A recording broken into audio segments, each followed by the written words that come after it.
Good morning, everyone. In this video, we're going to be continuing with our transformation rules on page 14. So first, we're given the parent function, y equals x squared, and it says describe the scale for this one. We're actually going to describe all of the transformations. So I normally start with the outside ones just because they're a little bit easier. So -5 on the outside is down 5. -3 on the inside is a horizontal transformation. So we cross our eyes, it goes right 3, opposite of what we would think. Now this one is being multiplied on the outside, which makes it vertical. 4 is greater than 1, so it is a stretch number. So we would say a vertical stretch by 4.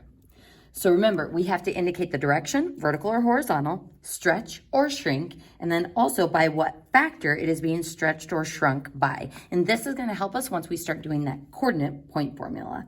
So let's go ahead and take a look at, let's go ahead and do this one next. And before we even start this one, I want you to put a big old star by it. This one is a problem that addresses the rule that we talked about on the previous page, that warning that says you got to factor out the coefficient of x on the inside. So it's that special rule again that says, hey, before we say this is going to the right 8 units, that 2 is a coefficient of the x that needs to be factored out from both.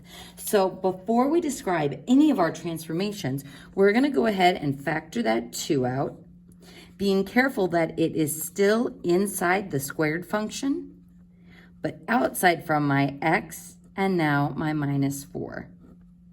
So this is the proper way of writing it with parentheses, and this is laid out for how we want to describe each of those transformations. So this means our graph is not moving to the right 8, it's actually only moving to the right 4. And just like we showed on one of the previous examples on the last page, excuse me, you'd actually be able to check this using your calculator. If you were to type this in, you would see that the vertex of this quadratic is not moving to the right 8 units, but is actually moving to the right 4 units. So we have to take out those coefficients. Otherwise, our transformations that we describe are not going to be correct.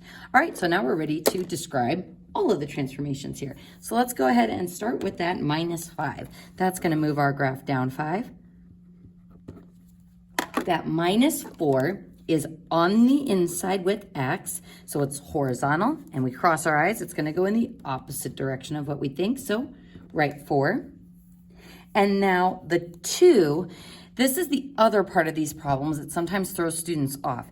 This 2, though it is outside a parenthesis, it is still inside my squared function. So is it horizontal or vertical? It is horizontal. So it's inside the function, even though it's outside the parentheses. So this is an inside transformation. So it is horizontal. And remember, with those horizontal transformations, we cross our eyes. And in this case, instead of going in the opposite direction, like -4 going right 4 on this part, since it's horizontal, we reciprocalize the number first. So 2, we change to 1/2, and 1/2 is a shrink number. So this would be a horizontal shrink by 1/2. So folks, be careful. Make sure you're always on your guard for factoring out coefficients of x because it will affect any of your sliding transformation numbers. Let's go ahead and move on to the cubic function over on this side. F of x equals x cubed. So there's our parent function, and they want us to write a function with a vertical shift down of 5. So if we want to go down 5, that will be a -5 on the outside of the function. Then a horizontal shrink by a factor of 1/3. So since it's horizontal, it will be on the inside. Since it's a shrink by a factor of 1/3, we're going to reciprocalize that back to be 3, multiplying inside our function. All right, folks, so to write my function, let's write y equals, because on my math lab, you will want to write y equals, not f of x. So not f of x on my math lab. And I'll be reminding you guys about that before our test. So y equals that 3 being multiplied on the inside. Well, on the inside of our function would be inside parentheses with x. And we have to have those parentheses there to show that it is on the inside, because this means something different than just 3x cubed, because here the 3 is getting cubed. If I didn't have those parentheses, only the x would be getting cubed. So those parentheses are important. And then that minus 5 on the outside, just like this. And there's our transformed function.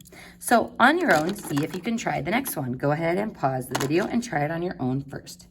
So a shift right of 2 would be on the inside, and a minus 2 to move it to the right. A vertical shift up 3 would be a plus 3 on the outside.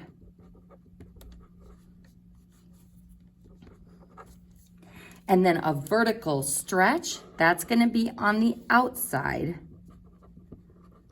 And we don't have to cross our eyes or do anything weird to that number. It's just going to be times 4 on the outside. So writing our function for this one, y equals, and we're using that cubic function again. Let's start with that 4 getting multiplied on the outside. So 4, and then on the outside of our cubic function. On the inside, we're going to have a minus 2. So x minus 2, and then cubed, and then a plus 3 on the outside. And there's our function with those transformations. All right, folks, so now we're going to be putting it all together like we did on the previous pages, where we actually start with a parent function, we describe the transformations, we write our coordinate point formula, and then we change our parent table by using the coordinate formula. So let's go ahead and start with this parent function, which is a quadratic. So Q for quadratic. And that parent table is centered around 0, 0, the vertex, a couple points to the left, couple points to the right. And again, we use 5 points just because if we only use 3, it kind of has the same shape of an absolute value graph. So include those 5 parent table points. And when I plot those, 1, 2, 3, 4, swoosh, put some curve to it. And there's our quadratic. And just for fun, can you state the domain and range for this quadratic in interval notation? So our domain is all real numbers, negative infinity to positive infinity, using interval notation. And our range from the bottom up starts at 0 with a bracket. Since that point is included, we actually get that point, and then it extends up to infinity. So again, folks, I will say that on this test, sometimes students mix up when to use brackets and when to use parentheses. Asymptotes and holes on the graph, or open dots, use parentheses, whereas vertex points, or values we actually reach, use the bracket.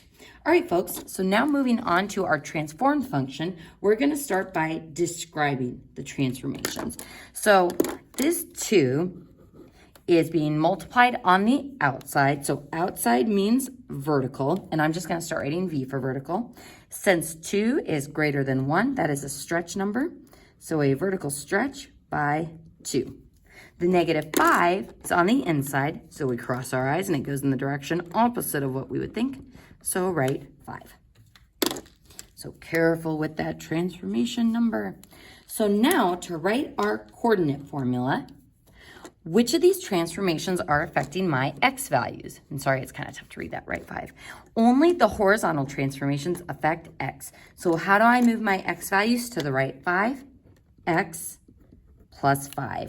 So again, folks, notice that it's minus 5 in the equation, but a plus 5 in my coordinate formula. And again, as long as you are confident with describing your transformations, after you do your graph, it should look like it has moved to the right 5 units. Now for my y values, to vertically stretch them by 2, we're going to multiply those y values by 2. So now, applying those to our parent table, we add 5 to each of those values, and we get 3, 4, 5, 6, and 7. And we multiply each of our y values by 2, and we get 8, 2, 0, 2, 8. So 5, 0 is going to be my new vertex. So that's what's magical about our coordinate transformation formula is it literally applies the transformations to each of those nice points. So folks, if we just encountered this equation out in the wild, you might be tempted to just do an input-output table, but the transformations ensure that we catch the vertex. Because if you just did -2 to +2, you would only cover the left of this quadratic. You wouldn't find the vertex just by plugging in random points. So that's one of the purposes of transforming functions is to be able to identify the key features using transformation rules. So our vertex is at 5, 0. 1, 2, 3, 4, 5, 0. And then 4, 2, 6, 2, 7, 3, 4, 5, 6, 7, 8, right up at the tippy top. And there. So curving down through those points, trying to make it not look too pointy, more like a U, less like a V. And that is our transformed function. And just for fun, let's see if we can state the domain and range for this one. The domain is still all real numbers. So applying those transformation rules doesn't restrict what I can plug in for x in any way. However, we have moved our function to the right. And sometimes students will think that my range now starts at 5 and is covered going up. But I'm looking at my y-axis, and my y values are actually still starting at 0. So my range is still bracket 0, infinity. So being able to understand our domain and range from the equation and also from the graph is something that we will continue to be working on all semester long. So in the next video, we'll be just doing more practice with these transformation rules.